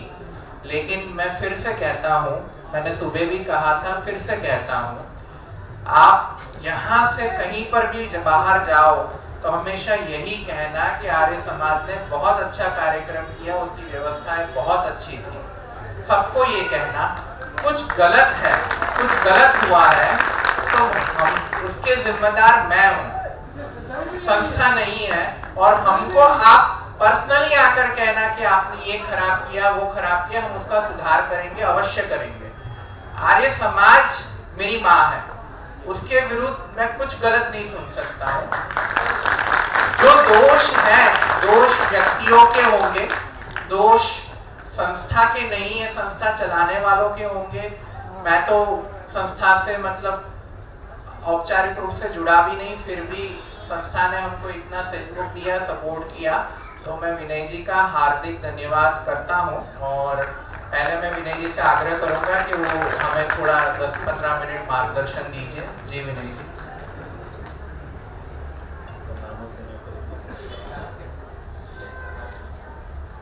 हमारे बीच अभी डिबेट चल रही थी कार्तिक जी, लक्ष्य जी और आशीष जी के बीच में। ज़्यादा देर तो नहीं सुन पाया, उस डिबेट के बारे में मैं ज़्यादा चर्चा भी नहीं करूँगा।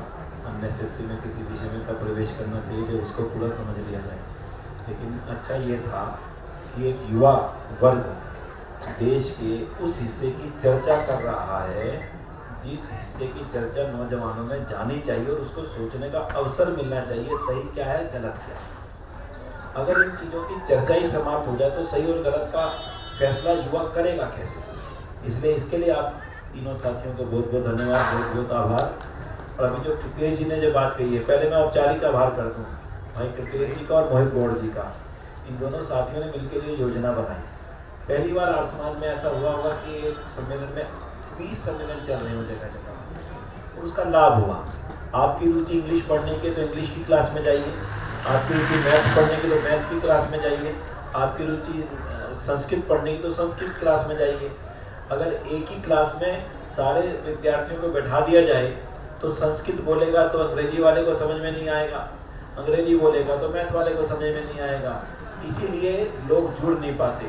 इसमें उसमें अलग तरह के विषय चल रहे थे, इसमें अलग तरह के विषय, उसमें अलग तरह के विषय, वहाँ पे अलग तरह के विषय। इसी कारण से सम्मेलन एक विशेष बन गया। मुझे लगता है बहुत चीज़ों की जानकारी लोगों को मिली होगी। इसके लिए भी आपकी टीम का बहुत बहुत आभार। तीसरी बात, व्यवस्था के बारे में जो बात कही, भाई व्यवस्थाएं 2 ही हुआ करती हैं, भोजन की और टॉयलेट्स की, बाकी तो सब सामान्य बात है। मैं अभी वॉशरूम में गया हूँ और जब सम्मेलन खत्म हो चुका हो 4 दिन का, लाखों लोग ने जिसको यूज़ कर लिया हो, टेम्परेरी बने हुए वॉशरूम्स को, वो इस समय भी पूरी तरह से वर्किंग में हो, साफ हो, मुझे नहीं लगता इससे ज़्यादा अपेक्षा हमें करनी चाहिए। अब फिर जो निश्चित रूप से हाइजीन की आज के समय में ज़रूरत है, उसके लिए हमने स्पेसिफिकली टॉयलेट वैन्स की कड़ी की थी, केवल 20 रुपये के शुल्क पर उसका आप उपयोग कर सकते हैं। AC टॉयलेट्स वैन का थोड़ी कम रही, उसकी सर्विस कम हो सकती है, लेकिन लाखों लोगों के लिए वो उपयोग नहीं किया जा सकता था, इसलिए उसको नहीं किया। रही बात भोजन की, भोजन का पेड व्यवस्था भी अच्छी चलती रही और सामान्य व्यवस्था भी खूब अच्छी चली। लाखों लोगों ने उसी भोजनशाला में भोजन किया है और अभी मैंने देखा, अभी मैं वहीं से भोजन किया हूँ, क्योंकि मैंने जो हमने वीआईपी लोगों के लिए बनाया था भ्राता जी। मैंने उस स्टॉल में हमने संकल्प लिया था, हम में से कोई कार्यकर्ता वहाँ भोजन नहीं करेगा एक बार भी, और मैंने एक बार भी वहाँ ना पानी पिया ना वहाँ पर भोजन का एक टुकड़ा भी वहाँ पर खाया, क्योंकि हमारा संकल्प था अगर हम करेंगे तो मैं अपने कार्यकर्ता साथियों की क्यों अपेक्षा करूँगा कि वो वहाँ ना करें। इसलिए मैंने एक बार भी वहाँ नहीं किया, जितनी बार भी किया इसी भोजनशाला में जाकर के किया, अंदर बैठ करके किया, बांटा भी और खाया भी। ये मैं इसलिए बोलता हूँ कि हम सबके अंदर अगर ये आदतें आ जाएं, शिकायतें खत्म हो जाएंगी। मुझे पता लगा भोजन व्यवस्था बिगड़ रही है, तो मैं उसको कहने की बजाय खुद गया, जो मेरे साथ थे वो गए, बांटना शुरू कर दिया, सबसे कहा जो जो साथी खा चुके हैं वो भी बांटने के लिए आ जाओ। निःशुल्क चल रहा है ना, कोई पैसा तो नहीं ले रहा किसी चीज का।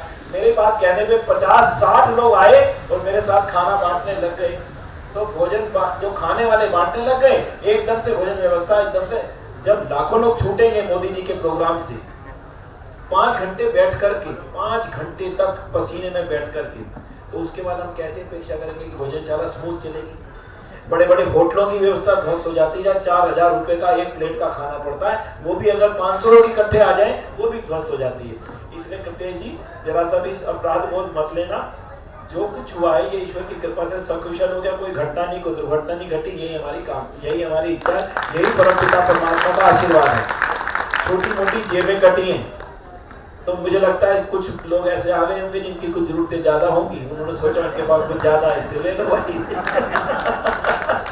तो यूं समझ लेना दान ना दिया आपने और दान ही दे दिया किसी को, बस इससे ज्यादा कुछ मत मानना। जेब तो रेलवे स्टेशन में भी कट जाती हैं, बसों में भी कट जाती हैं, तो यहाँ कटी हो तो उन भाइयों का धन्यवाद है जिन्होंने केवल जेब काटी। ठीक है जी, अब मैं लास्ट बात पे आऊंगा।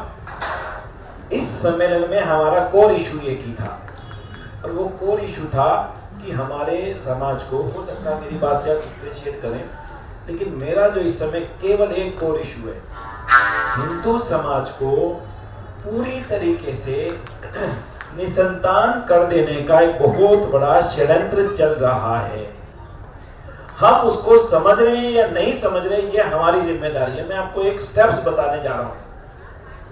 आज से 30 साल पहले, 30 इयर्स बैक चले जाइए, कितने परिवारों में बच्चे ऑपरेशन से पैदा होते थे? हाँ या ना करो, बोलो। 100 में से 2, 1 शायद वो भी शायद, हाँ या ठीक है, बात गलत है जी?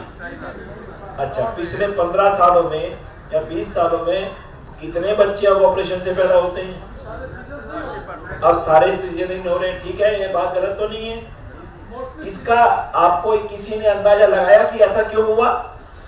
नहीं लगाया, मैं बता देता हूं। एक पूरी पॉलिसी के तहत इस चीज को लागू किया गया कि आस्ता आस्ता आस्ता आस्ता महिलाओं के साथ में इस प्रकार की वर्किंग की जाए कि पहला बच्चा ऑपरेशन से ही हो, ताकि दूसरी संतान की स्थिति ही ना आना पाए। कहें जी पहला बच्चा ऑपरेशन से हुआ है बहन जी, दूसरे बच्चे का रिस्क मत लेना, यहीं पे परिवार ब्लॉक हो गया। और दूसरे के बाद तो किसी भी कीमत पर भी बिल्कुल भी रिस्क मत लेना, क्योंकि पहला ऑपरेशन से हुआ है तो दूसरा भी ऑपरेशन से हो गया, हमारा ब्लॉक यहाँ पर हुआ। ये बात माननी पड़ेगी आपको, जब आप गहराई में जाएंगे। आज मेरे पास समय नहीं है इससे ज्यादा जाने का, अब उससे आगे आ जाओ। दूसरा हिस्सा बना LGBT कम्युनिटी, ये हमारे बैठे हमारे मोहित जी ने इस पे पूरा रिसर्च किया है। एक हिस्से को हमारे कर दिया गया 2 बच्चों वाला, 1 बच्चे वाला। दूसरा हिस्सा बना दिया गया LGBTQ कम्युनिटी, और उसमें कह दिया गया कि लड़का लड़के के साथ रहे, लड़की लड़की के साथ रहे, तो वो विवाह होगा नहीं, संतान होगी नहीं। इस तरह से बहुत सारा हिस्सा हमारा उसके अंतर्गत चला गया। और तीसरा हिस्सा आया हमारे अंदर ये भावना डेवलप करने का, क्या जरूरत है 2 संतानों की, एक बहुत है, आवश्यकता नहीं है, एक ही को पालने यही बड़ी बात है, एक को समझने यही बड़ी बात है। अरे हमारे बाप दादा के 8-8, 10-10 संतानें थी, कोई कमजोर थी क्या? हाँ या ना सोच के करना जरा।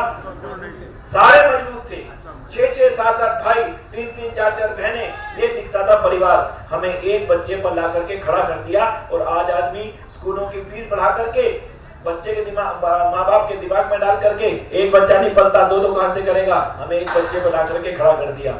और उसके पश्चात में अगला स्टेप जो आया वो और खतरनाक आया। अगला स्टेप ये आया कि एक भी आवश्यक नहीं है, क्या जरूरत है बच्चे की? सुन लेना, ये पूरा स्टेप वाइज चला खेल। और अब हमारे में से अनेक परिवार ये कहते हैं बस हमने देख लिया कि कोई आवश्यकता नहीं है, अब हम संतान नहीं पैदा करेंगे, ठीक है। और ऐसे कम्युनिटी डेवलप लगातार तेजी से हो रही है। आपको ऐसे अनेक परिवार मिलेंगे जो आज ये कहते मिलेंगे, नहीं हमने विवाह तो कर लिया पर हमने संतान न पैदा करने का संकल्प ले लिया है। सोचिए उसके दिमाग में किसने ये भरा। एक पूरी फोर्स है जो लगातार नैरेटिव डेवलप करके उसको वहां तक ले जा रही है, खड़ा कर रही है। और उससे अगला नैरेटिव जो डेवलप हुआ वो सुन लेना कि चाहे भी तब भी अब होती नहीं, क्योंकि शादी की उम्र बढ़ गई। उम्र बढ़ने के बाद पहले बच्चा 3 साल बाद, और 3 साल बाद जब उसकी 35-36 एज होती है तो क्षमताएं समाप्त हो जाती हैं। और क्षमताएं समाप्त होने के लिए बहुत सारी चीजें पैदा कर दी गई। उनमें से पहला है नशा, सिगरेट बीड़ी का नशा। दूसरा है हमारा चरित्र हनन, ओटीटी प्लेटफॉर्म पे चलने वाला मसाले से पैदा होने वाली समस्याएं। और तीसरा है सबसे बड़ी समस्या, यौवन बढ़ाने के लिए ली जाने वाली दवाइयां, जिनसे शरीर समाप्त होते चले जा रहे हैं। बाहर से हम फूले हुए दिख रहे हैं हमारा नौजवान, अंदर से वो समाप्त हो चुका है, जिसके परिणाम स्वरूप उसको एक चीज की शरण लेनी पड़ रही है। आपने जाकर देखी है हमारी चुनौतियों का चिंतन देखा आपने, ये एग्जीबिशन जो लगी थी यहाँ पर, उसमें हमने आईवीएफ को लिया है। अब मैं आपसे पूछना चाहता हूँ, आज से 25 साल पहले कितने आईवीएफ सेंटर हमारे देश में थे? बोलो, सोच के बताओ कितने थे? और आज बड़े बाजार में बड़े बड़े ऐड लगे हुए होते हैं। लिखा था ऐड में, क्या लिखा है सुनिए, कृष्ण जन्माष्टमी की हार्दिक शुभकामनाएं। और नीचे लिखा था सुंदर कन्हैया चाहिए तो हमारे पास आइए। सोचें आप, हिंदू समाज को कहां धकेल दिया गया। सुंदर कन्हैया चाहिए हमारे पास आइए। अब संतान पैदा करना हुआ और भी आसान, यानी कि हमें उस सीमा तक पहुंचाया जा रहा है ताकि हम अपनी संतानों को पैदा करने की क्षमताएं पूरी तरह समाप्त कर दें। और ये कितना खतरनाक काम होगा हिंदू समाज के लिए, आप कल्पना करके देखना आने वाले समय में हम कहां पहुंच जाएंगे। इसलिए आर्य समाज इसकी सबसे बड़ी चिंता इस बात पर व्यक्त करता है। और आपसे भी मैं ये निवेदन करूंगा, क्योंकि समय नहीं मिल पाया, बड़े पंडाल में ज्यादा बड़ी सभाएं नहीं हो पाई, लेकिन इसका पूरा सिलसिलेवार चिंतन आप करिएगा। मेरी बातों पे मत जाइएगा, लेकिन जो मैंने आपको एक सीक्वेंस बताई है उस पे आप जाइएगा। और इससे अगला स्टेप क्या है? शादी ना करना। There is no need of marriage. क्या जरूरत है? लिव इन है ना, सब काम पूरा हो जाता है, आवश्यकता नहीं है शादी करने की। जब शादी नहीं होगी तो संतान नहीं होगी, लिविंग नहीं होगी, लिविंग में रहने लगेंगे, संतान नहीं होगी। और ये हमारी हिंदू जाति को हमेशा हमेशा हमेशा के लिए समाप्त करने के लिए बहुत बड़ा षड्यंत्र बुना जा चुका है। हम उसमें फंस चुके हैं। अगर आप लोग चाहें इन बातों से निकलना तो आप सबको इसका सिपाही बनना पड़ेगा, इन बातों को घर घर पहुंचाना पड़ेगा। नहीं पहुंचाया ये हिंदुस्तान आपका नहीं रहेगा, ये हिंदुस्तान आपका नहीं रहेगा। एक बात अच्छी तरह से आप इसको समझ लीजिएगा। इसलिए आज की सबसे बड़ी जरूरत यही है। मैं और अधिक ना कहूँगा, आपकी चर्चा को आप जारी रखेंगे। मैं पुनः भाई जी का, जो भाई साहब यहाँ बैठे हैं, लक्ष्य जी बैठे हैं और आशीष जी बैठे हैं, इन सभी का भी आभार करूंगा। और हमारे कृतेश जी का, ये मेरे को सम्मान कर रहे भाई, मुझे नहीं चाहिए बिल्कुल भी। असली सम्मान इन साथियों का है जो इतनी दूर से आकर के, कहाँ अहमदाबाद, यहाँ पर इतने अच्छे चार्टर्ड अकाउंटेंट है, बहुत अच्छी प्रैक्टिस है। सब चीज़ों को छोड़ करके मैं समझता हूँ एक पागलपन है इन साथियों का। इन साथियों के लिए जोरदार तालियां बजाएं, इनका अभिनंदन करें। इस आवश्यकता इस समय इसी की है। तो मैं इतना कहना चाहूँगा, आर्य समाज देशभक्तों की संस्था थी, आर्य समाज राष्ट्रभक्तों की संस्था है, आर्य समाज राष्ट्र को उठाने वालों की संस्था है, आर्य समाज राष्ट्र पर हमला करने वालों के मुंह तोड़ देने वालों की संस्था है, बिना किसी स्वार्थ के। हमने किसी ने एमपी नहीं बनना, हमने किसी ने एमएलए नहीं बनना, हमने किसी राजनीतिक पार्टी को ज्वाइन नहीं करना। हमने केवल इस मिट्टी की सेवा करनी है जिस मिट्टी ने हमें पैदा किया और जिस मिट्टी के संभालने की जिम्मेदारी हमारी है। जो भी व्यक्ति इस मिट्टी की सेवा करने की इच्छा रखता है, समझ लेना वो आर्य समाज ही है, समझ लेना वो आर्य समाज का ही काम कर रहा है। जो व्यक्ति किसी के नशा को छुड़ाने की इच्छा रखता है वो आर्य समाज ही है, समझ लेना। जो व्यक्ति किसी के मांसाहार छुड़ाने की इच्छा रखता है वही आर्य समाज ही है, समझ लेना। जो देश पे हमला करने वालों को मुंह तोड़ जवाब देने की इच्छा रखता है वही आर्य समाज ही है। इसलिए देश में हमारे जैसे इतने सारे नौजवान जो साथी काम कर रहे हैं, मैं इनको ऑफर करूंगा आर्य समाज को और डिटेल में समझें। आपको ये मालूम पड़ेगा आर्य समाज की गहराई कितनी है। इस कदर आर्य समाज की गहराई है, जब आप जानेंगे, देखेंगे और जितना जाएंगे, जितना ज्यादा जाएंगे। मैं एक प्रश्न आपके सामने छोड़ के जा रहा हूं, अगर उत्तर मिले तो कभी देना आप लोग। मेरा प्रश्न केवल ये है, वाल्मीकि जाति का नाम वाल्मीकि जाति कैसे पड़ा? अभी नहीं उत्तर दूंगा, आपसे पूछूंगा, ठीक है? तो इसका उत्तर आप ढूंढ करके मुझे दीजिएगा। आप में से कोई नौजवान देना चाहे तो बताइएगा, वाल्मीकि जाति का नाम वाल्मीकि जाति कैसे पड़ा? एक ऐसा प्रश्न है जिस प्रश्न का समाधान केवल आर्य समाज के पास है, दूसरे शायद किसी के पास नहीं है। अवसर मिलेगा फिर आप सबके साथ और अधिक बैठूंगा। इन्हीं शब्दों के साथ आप सभी साथियों का बहुत बहुत धन्यवाद। बीच में मैंने आके इंटरप्ट किया, उसके लिए क्षमा। सॉरी विनय जी, आपका बहुत बहुत धन्यवाद। 2 मिनट बैठिए। देखिए, विनय जी ने बहुत अच्छी बात करी कि आज बच्चे कॉन्ट्रैक्ट से पैदा हो रहे हैं। शायद आपने तो IVF तक रुक गए, विनय जी अभी तो सरोगेसी भी आ गई, जिसमें खुद बच्चों पैदा करने की पीड़ा ना उठानी पड़े, तो कॉन्ट्रैक्ट देकर भी बच्चे पैदा करवाए जा रहे हैं। और मैं विनय जी का और आर्य समाज का हार्दिक धन्यवाद करूंगा कि भाई उन्होंने इस बार समाज की सांप्रत चीज़ों पर बात रखी, और जितने भी मेहमान आए उन सब ने कहा कि आर्य समाज ने इस बार बहुत अच्छे विषयों को उठाया और बहुत अच्छे व्याख्यान हुए, तो उनका बहुत बहुत धन्यवाद। मैं सुषमा जी से आग्रह करूंगा कि आप कृपया मंच पर आए। पति का सम्मान पत्नी के बिना अधूरा रहता है, तो आप दोनों को हम सम्मानित करेंगे। और मैं मोहित जी से भी आग्रह करूंगा कि आप हमारे साथ मिलकर विनय जी को प्रशस्ति पत्र प्रदान करिए। आइए सुषमा जी।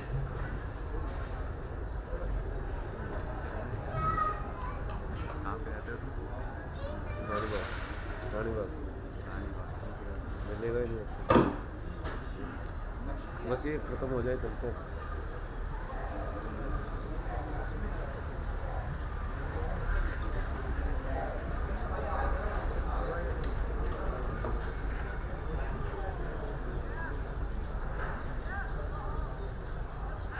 थोड़े पीछे पीछे पीछे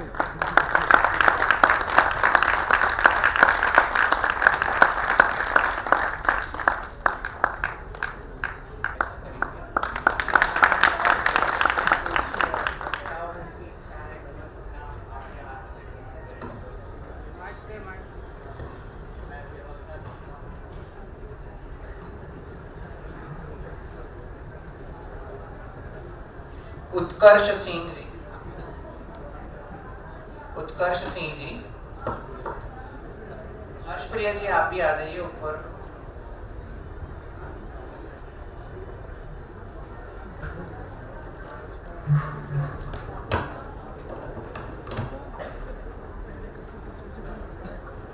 उत्कर्ष सिंह जी हमारे युवा वक्ता है, उन्होंने उत्क्रांतिवाद पर काफी अच्छी चर्चा करी, डिबेट करी।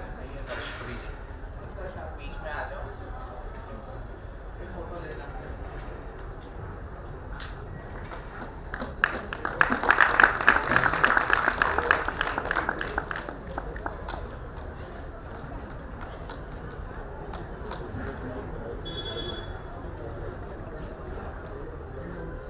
विनय जी के उद्बोधन से प्रेरित होकर छोटी सी एक चीज करना चाह रहा हूँ। जिस भी दंपति के, आर्य दंपति के तीसरी संतान उत्पन्न होगी, 21,000 रुपए की राशि उसको मैं दिया करूँगा। किसी भी आर्य दंपति की तीसरी चौथी संतान आगे जैसे हो, 21,000 रुपए की राशि मैं घोषणा। बहुत बहुत धन्यवाद। मैं लक्ष्य जी को व्यक्ति ने ये पूछा था कि हम स्कूल में व्यवस्था करते हैं कि तीसरी संतान, तीसरे अगर चाइल्ड आएगा तो उसको हम कंसेशन नहीं देंगे। मैंने कहा बिल्कुल उल्टा कर दो, पहले चाइल्ड के पूरे पैसे, दूसरे चाइल्ड के 25%, तीसरा होता है तो फ्री पढ़ाएंगे, और चौथा है तो 1,000 रुपए साथ देंगे।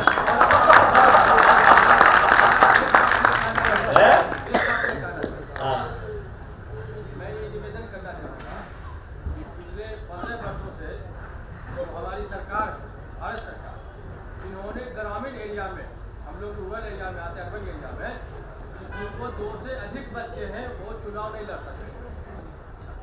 अर्बन एरिया में चुनाव नहीं लड़ सकते, मतलब मैं समझ गया आपकी बात को। लेकिन जब हम चुनाव नहीं लड़ सकते हैं, अपना अधिकार हम खो रहे हैं, फिर इधर यहाँ से जो हमें मार्गदर्शन मिल रही है, ये तो हम दिग्भ्रमित हो रहे हैं। देखिए, मैं बड़ा स्पष्ट हूँ, मैं बार बार एक ये कहता हूँ, हमारा स्पष्ट नारा है, 2 संतान अगर हमारी होंगी, कम से कम हम जितने हैं उतने तो रहेंगे।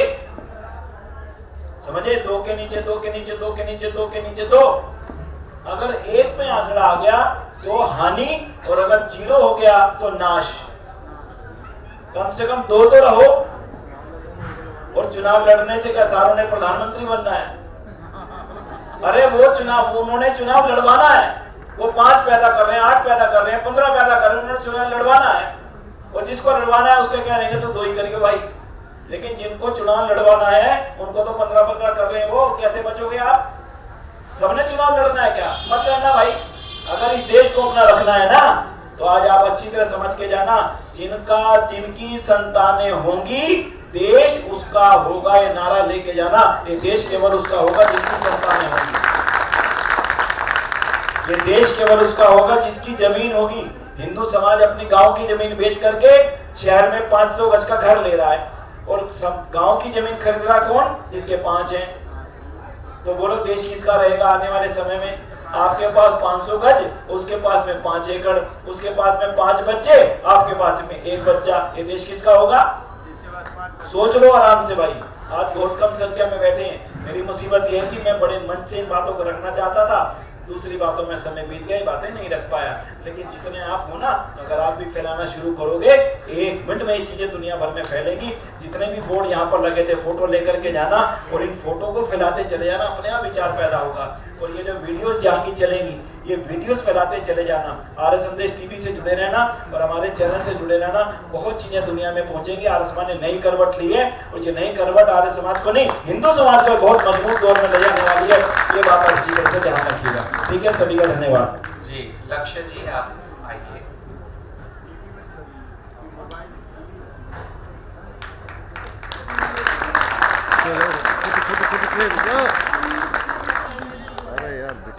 आशीष भरतवंशी जी आप आइए।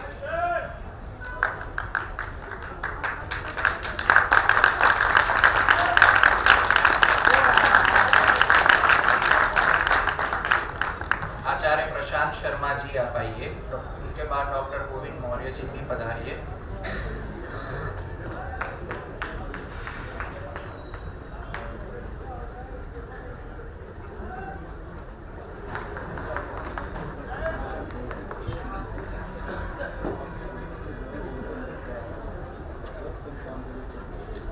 हमारे हर्षप्रिय आर्य जी जो हैं, हमारे जिया जी, ये स्वयं 9 भाई बहन हैं और सारे के सारे स्वस्थ हैं, सारे जुड़े हैं। और हम स्वयं जो हैं, हम 5 भाई बहन हैं। हमारे पिताजी 8 भाई बहन थे। अगर हमसे दोष हुआ, गलती रही भाई, चूक रही, कोई बात नहीं, जो समय बीता सो बीता। लेकिन आने वाले समय में आप सब सावधान रहना, अपने बच्चों को एक ही प्रेरणा देना, मेरी संपत्ति तेरी तब होगी जब कम से कम 3 होंगे, नहीं तो आर्य समाज को देके जाऊंगा, तेरे को देके जाऊंगा।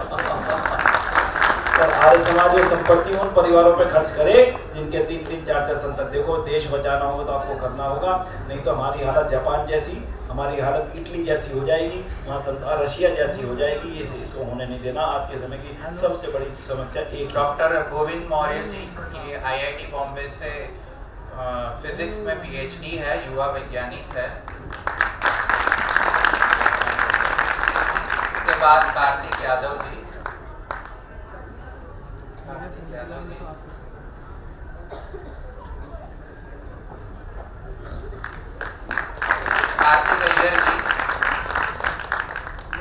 कार्तिक अय्यर जी भी हमारे बहुत उभरते हुए युवा विद्वान है, साहित्याचार्य जी है और सांप्रत विषयों पर अपनी बात रखते हैं।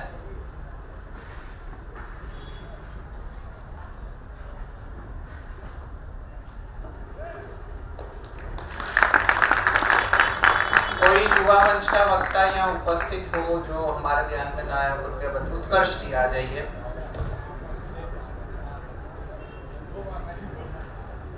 उत्कर्ष जी आ जाओ। अरे आ जाओ। उत्कर्ष जी हमारे वक्ता है और साथ में कर्मठ कार्यकर्ता, पूरा मंच उन्होंने संभाल के रखा था 2 दिन।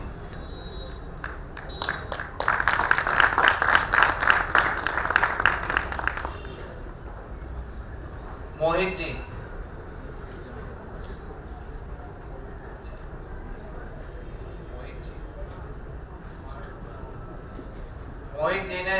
सारे कार्यक्रम का संयोजन की ऊर्जा से किया। जो बोले सो भय, महर्षि दयानंद सरस्वती की, आर्य समाज, वेद की ज्योति, ओम का झंडा, मंगल ध्वनि